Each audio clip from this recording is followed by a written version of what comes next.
Thank you all for tuning in. The following is a presentation of Bald Spots Productions. Be sure to like, comment, and share.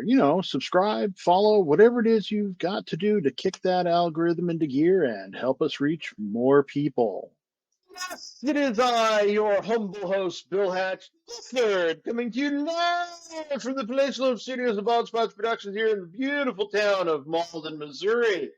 Joining me uh, from uh, from across the airwaves at a more than acceptable safe social distance through the miracle of telephony is my guest for today, Elliott Katz. How you doing, Elliott? Great to be here. Thank you for having me. Oh, the pleasure is all mine. Where are you calling in from? I didn't ask. Well, I'm from Canada. Actually, right now I'm in Montreal, Canada. Montreal, Canada. Okay. Yeah, we've Yeah. had quite a few guests from Canada, and lovely people all, and a place I hope to do more visiting to. I've been to BC, so but just up to like Vancouver and the area around there. But I am interested to That's see the other more side of the of. country. Yeah, yeah. I am interested to see more of the Great White North, and and I will get to it someday. But okay, the first question I usually ask people to get things rolling is, what are you reading right now?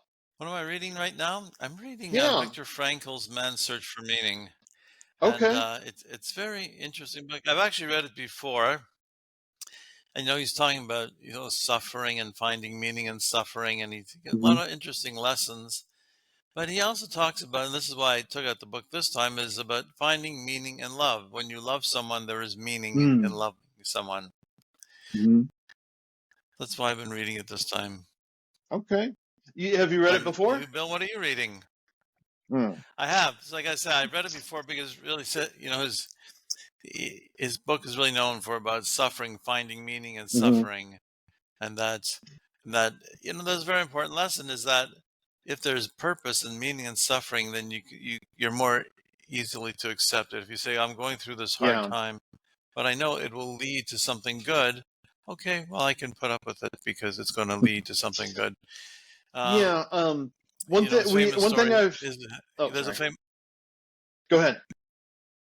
No, I was just going to say one of the famous stories is what I always remember from first time reading. He says, he's a psychiatrist a fellow doctor actually comes to see him. He's very depressed. His wife has passed away. And he's very depressed. So he says, well, I can't bring his wife back to life. So he asked him, what would it mean if you had died first and your wife was left behind? And he said, well, it would have been very hard for my wife. So he said, well, maybe that's why she passed away first, so you could spare her that suffering. And Mm. that gave purpose and meaning to the suffering. And he said he was okay. That was what he needed to hear. So it's a lot of wisdom We in that book. Yes, for sure. Viktor Frankl has a lot of wisdom to give, to bestow. Well, we've talked on the show before about suffering and hardship, and I've come to the conclusion that the problem most people seem to have, or the issue that most people seem to derive from their suffering and hardships, is because they're looking for a why in the past. Why did this bad thing happen to me? Why did I get cancer? Why did my spouse die? Why did my cat run away? Um, and that's not where the why is. The why isn't in the past. The how is. How these things happened can be found in the past, but the why is in the future. We won't know why something happened until we reach the result in the future. And what we do now while we're suffering will determine that future. And a person may have gotten cancer so that they can relate and minister to other people suffering with cancer. Or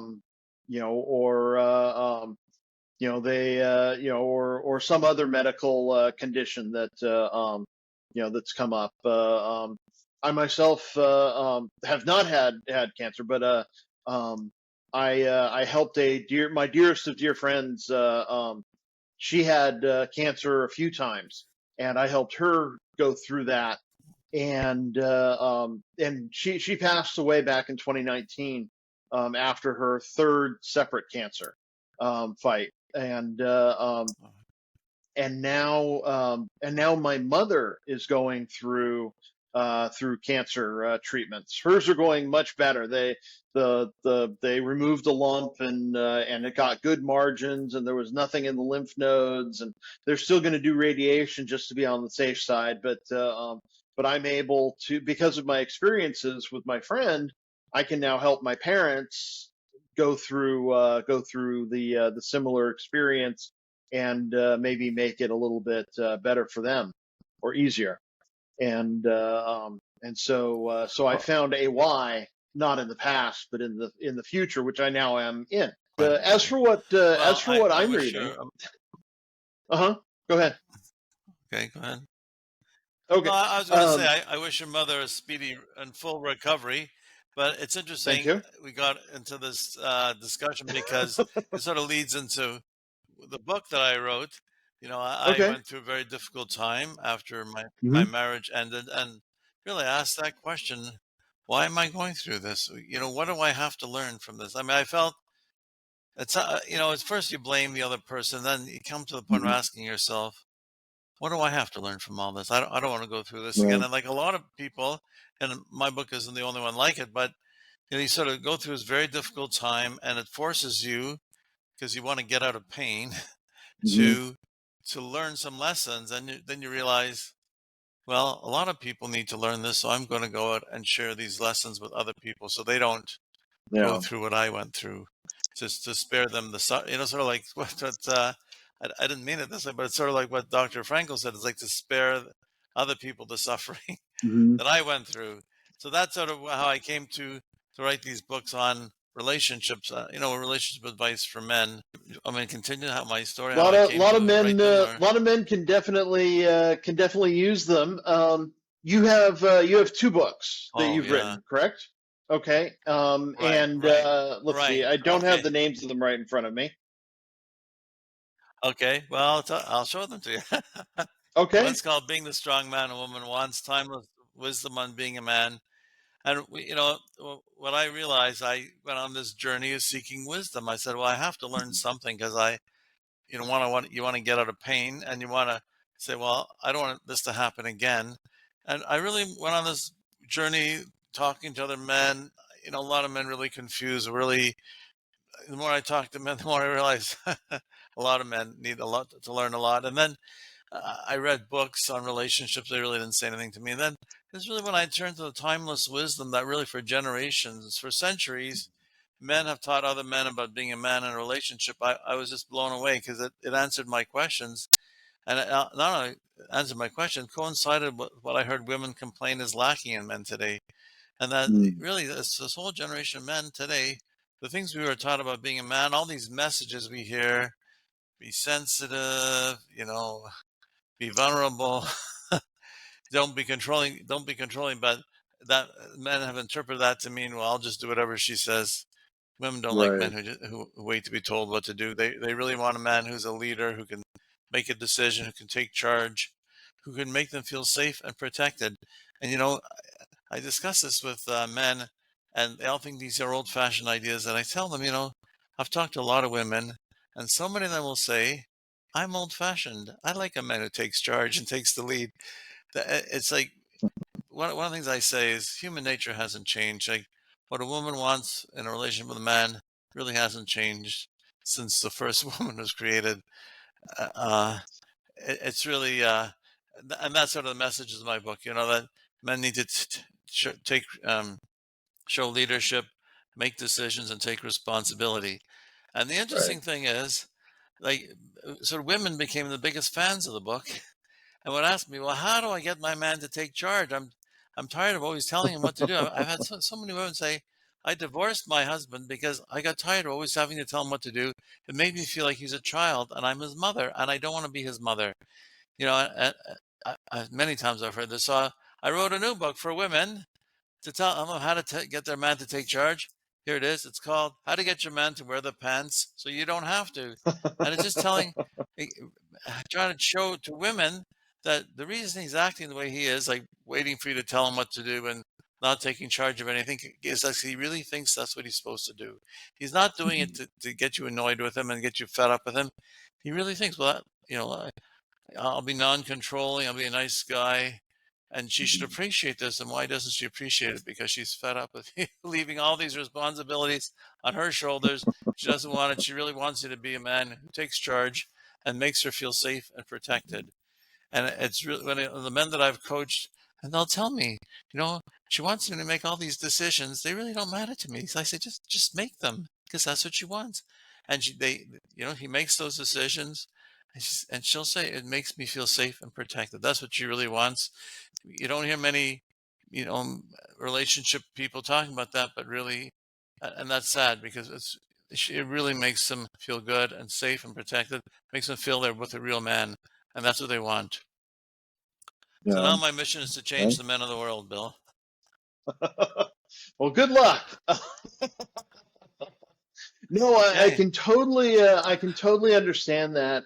One of the things I do out in the real world, not in the world of podcasting, is I'm a leadership coach, and I Mm, found something that sounds similar to what you're talking about, in that people get leadership confused with being dominating with dominating other people. Barking orders and controlling their every move and every action, and it comes from years of just bad leadership training. But it sounds like that's what the problem a lot of men are having, is that they're confusing. It's like they're confusing being a leader in the family with being the dominator in the family. And it's like, oh, I better not dominate anybody, so I better be. I believe the term that's being tossed around, bandied about, if you will, right now is simp. Is simping. My roommate likes watching these videos where they talk about how women are taking advantage of men because the men are being weak toward them, and trying right, to not right. be dominators, trying to be submissive and support, thinking that that's being supportive, but really it's not. Well, I haven't heard that term simping, but what you're saying is exactly right. Is exactly right. And women, they have no respect for those men, and the men can't understand why. I remember one of the first things that sort of jogged me, my focus, when I was getting divorced. I was invited by a men's group to a session they were having with a family law lawyer. And I thought, well, it'd be helpful. I could learn things. And then I thought, well, I'm not going to fit in. These guys are probably domineering and controlling. That's why they're divorced. I, on the other hand, was a nice guy. My wife didn't appreciate what a nice guy I was. I went to the meeting. They were all the nicest guys you could ever meet. And they all couldn't understand why their wives didn't appreciate them. And that really was like sort of the starting of changing my thinking. Like, oh, that's nice guys. This isn't what women want. They really, and they have no respect for them. And they feel like, these men aren't, it's not what they want. It's like they feel, so many women will say, I feel like a married single parent. We have children, but I'm the single parent. I have to make all the decisions. I have to run everything. My husband and they see him as one of the children. It's really sad. And the sad thing is that these guys, they want to be good husbands and good fathers. And, they just, no one ever, when I tell men, you got to show leadership, you got to take charge. You can't leave every decision to your wife. They'll say to me, no one's ever told me this before. Or the men who are divorced will say, if I had known this when I was married, I probably wouldn't be divorced today. And women have said the Yeah. same thing to me. If my husband had heard this, had known this, our marriage would not have disintegrated. And the sad thing is that these guys, they really thought they're doing the right thing. I don't want to be controlling. I don't want to be domineering. I don't want to be toxic. Of Right. course, you don't want to be any of those things, but you still got to take the lead. and make decisions, Mhm. and just not leave everything to her. Right. Yeah, somebody's got to be in charge. And yeah. Um, but let's see. Yeah, I too am divorced, and I'm sure at least part of it was my nice guy syndrome.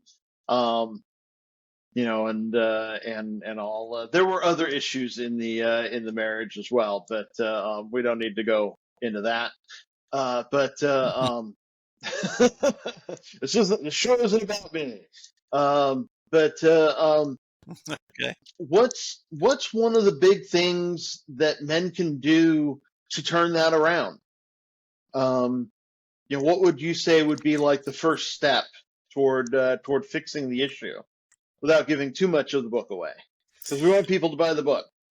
Well, no, you know what? My goal, they could buy the book. Well, it's a lot cheaper than getting divorced. And really, my goal really is to, it really is to, it's to reduce the number of divorces and reduce the number of children from broken Mhm. homes. It's very, very sad when, Yeah. when you see these two people getting divorced, and they're both good people. Like, why are you getting divorced? And she's fed up with him. He can't understand why he feels she doesn't appreciate him. So one of the first things I say is really become aware. Realize, first of all, realize that she wants you to take charge and take the lead.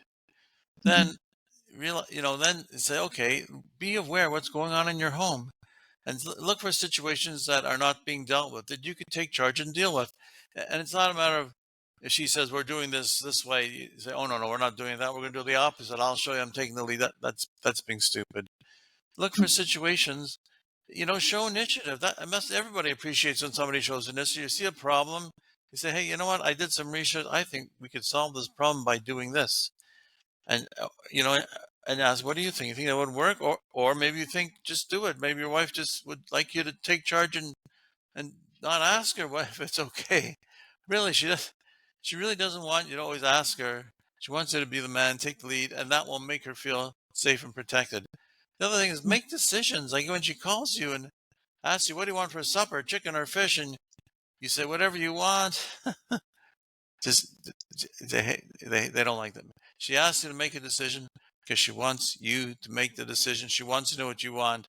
One of the things I tell women is, like, when you ask a man, to make a decision, and he says, "Whatever you want, you decide." Just say to him, "This is what I say in this book." Just say to him, "What I want is to know what you want. So tell me what you want," and because that's why she's asking you. And so make decisions. One of the things I tell single guys is this, and a lot of single guys do this, and a lot of single women will tell me, lots of men do this. You ask a woman out, you say, would you like to go out Saturday night? And she says, yes. What did you have in mind? And you say, I don't know. What do you want to do? And she says, I don't know. What do you want to do? And it goes back around and around. Don't ever say that, because it makes her think, if he can't even choose a place to go for a cup of coffee, how is he going to deal with the challenges and problems in marriage and raising a family? Be a man with a plan. That's what I tell them. That's what they want. Women love it. They tell me, like, when he just can't even. He asked me, and he doesn't have a clue what he wants. It's a big turnoff. Just say, so be a man with a plan. Just think. It's easy. Just think of what you know about her. Think about something you would both enjoy doing. Do some research. Go on the internet. Find some things that are happening, and call her up. Say, I thought you would really enjoy going to see this concert. There, or something, whatever you think you would both enjoy Right. doing. And the other thing, big mistake that men have made since the beginning of time: take responsibility. Don't blame your wife for things. If she pressures you to give into something that you know is wrong, and you give in and it goes wrong just like you thought, don't blame her. It's that's what a lot of men think. Oh, I did it. A lot of men think, I'll just blame her when it goes wrong. No, if it's wrong, you can't give in. You can't do it because it's wrong. And a lot of men will get into, like, financially stressful situations because they think if they pay for this or buy this for their wives, buy that, they think they're making their wives happy, but then they get into this financial stress, they're in over their head. it leads to disaster. So you want to preserve your family and your marriage. If it's wrong, if it's not affordable, just don't. It just has to be no. You have to be firm, and like you can't say, you can't give in because you have to think long term if it's going to damage your marriage and your family. And I tell people that the book's not religious at all, but when you look in Genesis, the story of Adam and Eve, and it's Hmm. not pushing religion at all, but Adam and Eve, that one commandment: don't eat the fruit of the tree of knowledge. What happens? Right. Eve pressures Adam to eat it, and he eats it, and then God says to him, Adam, did you eat the fruit of the tree of knowledge that I commanded you not to eat? And what does he say? Does he say, yeah, I'm responsible. I was wrong. I'm taking Nope. responsibility for my actions? No, The woman gave it to me. not at all. That's right.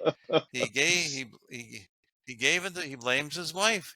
He gave into something he Yep. knew was wrong, and he blames his wife. And does God say, "Oh, you are a victim of your wife"? Because that's what men today think when they blame their wives. People have sympathy for them and say, "Well, you poor guy." No, he's punished not only for eating the fruit, but for listening to his wife and not using his judgment. So Yeah. when I read that, see, I was looking for wisdom all over the place. When I read that, I was so powerful. I was like, "Wow, wow!" I thought only men today did that. And that's like whatever many thousands of years going back, and like Yeah. Adam did it, and men today are doing it. We really haven't learned anything. So Yeah. there's a lot to learn. Take responsibility. Don't blame your wife. Don't blame her. And you know what? And guys saying, well, sometimes they'll just say, let the woman make the decision because he thinks, well, she can't blame me if it goes wrong. And then it goes wrong. And she says, well, why did you let me do it? He thinks, well, how could you blame me? Why did you let me do it? You know it would have gone wrong. You shouldn't have let me do it, right? If she wants to buy a couch and she says, well, should I buy this green one or this black one? And you say, yeah, well, you choose. And she buys the green one. She says, well, why did you let me do that? Take responsibility. And you know what? She really wants you to take responsibility because it makes her feel safe and protected, and she will respect you. One thing on my own journey, and I tell men this is, you know, it really makes a difference. Will it really make a difference if I choose a place for a cup of coffee instead of telling her to choose it? Will it really make a difference if I make all these decisions that really don't matter to me? That really she could make. It does. It's amazing. It does. It really does. It makes her feel safe and protected, and it makes her feel she's with a real man. Really, and I can tell you what. A few years ago, I was dating a woman, a wonderful woman, and one day she says to me, "You date well. What are you doing?" And I thought she was making fun of me. So I said, are you making fun of me? She said, no, you're a good dater. What are you doing? It's like I had her under a spell or something. Anyway, so I said, well, I'll tell you what I'm doing. It's all intentional. I took all these new ideas about dating and I pushed them out of my head. And then I went back to all the old fashioned ways. Do you notice whenever I ask you out, I have a plan. I said, want to go get let's go to this restaurant. They have great lasagna. I think you'll like it. She loves that. She doesn't want me to say, oh, where do you want to go? You choose. I mean, Mhm. what if I suggest a place and she hates that kind of food? She'll tell me that's fine. We can do something else. But you don't come empty handed. You don't say, oh, I don't know. What do you want to do? Well, how should we handle this problem? It's like, she really wants to look up to you. She wants you to be a leader who can, you see a situation in your family, in your home. You come forward with a solution. Maybe she has an idea. Maybe she disagrees. And if that's fine, that's great. But if you just say, oh, I don't know, what should I do? Tell me what to do. I'll do it. Even when like relationships are breaking up, like marriages are breaking up, often men will say, well, just tell me what you want. I'll do it. Like, I want to keep our family together. And he thinks, well, just tell him what you want. He can't understand why that doesn't get the response he wants because she doesn't want you to keep asking her what to do. She wants you to know and that you should be stepping forward. That's the whole thing. Men, they want to be good guys. They want to be good husbands and good fathers. They just don't Mhm. seem to understand. I remember there was one other fellow I was talking to. He says his wife is divorcing him because he always talks about his feelings, and she doesn't like it. But he says, well, if I'll get other woman will appreciate me talking about my feelings. I said to him, don't talk about your feelings. You want to talk about your feelings? Talk with your male friends about your feelings if something's bothering you. But she wants you to be strong. Mhm. Occasionally you can talk about your feelings, but don't talk about it every day. She wants you to be strong. She wants to like I say, feel safe and protected. And if you're talking like, oh, the whole world is collapsing all around you, everybody's against you, my boss doesn't like me, I just want to hear it. Be strong. Yeah. That's why the book is called Being the Strong Man a Woman Wants, because that's what she wants. Yes, of course. So we've got being the strong man a woman wants, and how to get your man to wear the pants so you don't have to. And people can Right. find the books on your website. My website, which is www.elliottKatz.com, ELLIOTTKATZ.com. They're also on Okay. Amazon Oh, great. as a paperback, an ebook, and an audiobook. And the audiobook is very popular because I think people really like being able to drive and listen to the book and learn while they're driving. Mhm. Does Yeah, that seems so. to be pretty popular these days. Okay, I am going to put, Uh, just so everybody and knows, I'll put the link and the names of the book and the books in the description of the show so people can find it really easily. So, Bill, I'll just say one other thing about the book, which really struck me is, when I was writing it, I thought it was for myself and my friends.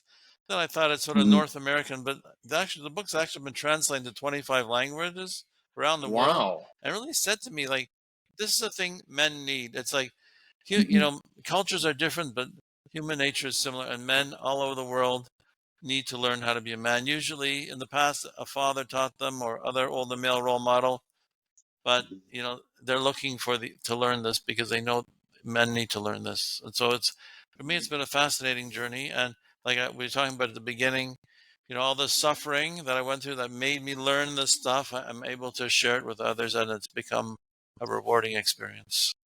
Well, that's great. Sorry. Um, yeah. Wow, 25 languages. Have there been any Uh, differences that you've been told about that, like, oh, this doesn't work in this country, or anything like that with anything in the books, or is it truly a not universal kind of thing? Yeah, it's really kind of universal wisdom.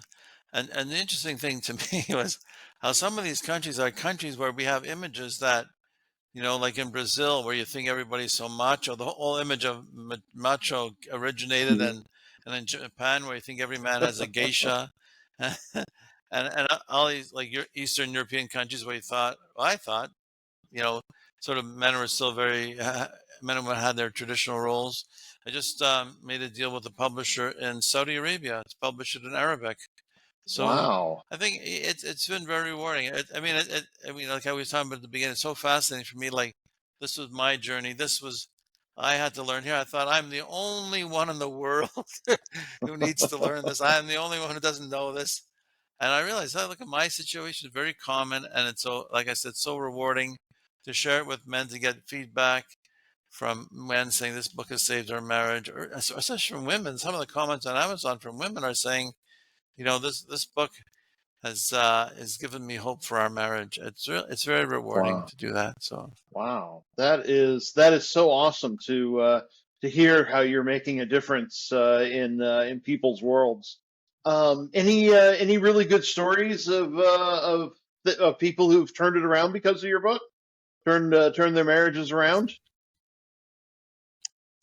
well, just just common story. It's sort of like my story. Like a man, I thought he's being a good man to his girlfriend, his wife, and one fellow said, she complained to me I wasn't leading, and I didn't know what she meant. I didn't know what it meant to be a man and lead in a relationship. So I read this book, and now I understand. It's like men just don't know, and the sad thing is, like they mean well. Like all these men who Mhm. are getting divorced, who are thinking they're good husbands, they mean well. They want to be good fathers and husbands. But the media and all the stuff that people hear is just it's just sort of not telling them what they need to hear. So Yeah. that's my mission, the change of men of the world. Men of the world, unite and change, That's it. and get Elliott's books. Yeah, yeah, and for the women too, how to get your husband to change. Because don't get frustrated with them. Just realize you you may feel you shouldn't have to teach them this. And that's what women say. I shouldn't have to tell them this. You're right. You shouldn't have to, but you can change him. And by just, using these strategies of telling him what he needs to hear, so he gets the message that you want him to make decisions, that you want him to, not just to stop Right. saying whatever you want. Okay. Well, that's good stuff. So we've got Elliott Katz, elliottcatz.com. Like I said, I'll put the link in the description. And the books are Being the Strong Man a Woman Wants and How to Get Your Man to Wear the Pants So You Don't Have to. Available on his website and also on Amazon. And so you can get it as an audiobook or whatever format is easiest for you, and in 25 languages even. Amazing. So it doesn't have to be in Uh, English. So that's yes, awesome. that really struck me. Yeah. No, that's pretty cool. Yeah, when I first found out that people in other countries were listening to the show, I was really amazed that anybody would. It's like I'm amazed anybody wants to listen to this show, but but we do have people, we do have viewers and listeners, and I appreciate each and every one of them. So so go and check out Elliott's books. And get your relationship going on the right track, because I know I could have used such a book back when I was married, and I'm going to check it out because say one of these days maybe I'll get into another relationship, and so I definitely want all the help I can get. So was there anything else you wanted to talk about, Elliott? No, just if people want to contact me, they can contact me through my website. I'm really on a mission. I do coaching if people are interested. Great. But really, Okay. if you have questions, I'm happy to help you because, like I said, I've seen the pain, I experienced it. It's not fun. It's not pleasant. And if you can learn a few things that will really make a difference that you didn't know, and it's not your fault you didn't know, right? If you Right. can learn those few things and see the change in your marriage, I'm happy to help you. Really, it's Great. That is wonderful to hear, and I hope some people take you up on the offer. okay. Yeah. Before we go, any final words for the nice people? Now that said, people, if you feel free to contact me. Really, I really want to help people. Like I say, you don't want to get divorced. It's not fun, Yeah. and your No, children that don't was the want it worst. either. No, I'm glad I didn't have kids. But yeah, the divorce was like the worst 2 years of my life, and I have literally been on fire before, so that's saying something. Uh, but anyway, thank you so much for being on the show, Elliott. And Okay. everyone go check Thank you for out having me. Elliott's website. It's my pleasure. And everyone, in credits. Thank you all for tuning in. This has been a presentation of Bald Spots Productions.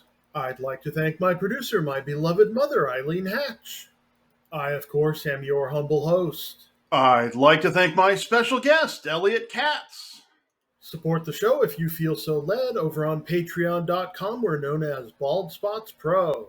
Don't you dare miss YWL Online. You can find us on Facebook, YouTube, and wherever fine podcasts are offered. Be sure to tune in next time when my special guests will be Jeff Bernier and Cassie Brooks. Be sure to like, comment, and share. Subscribe, follow, whatever it is you've got to do to kick that algorithm into gear and help us reach more people. If you or someone you know needs support now, call or text 988 or chat 988lifeline.org. That is the suicide and crisis lifeline here in the United States.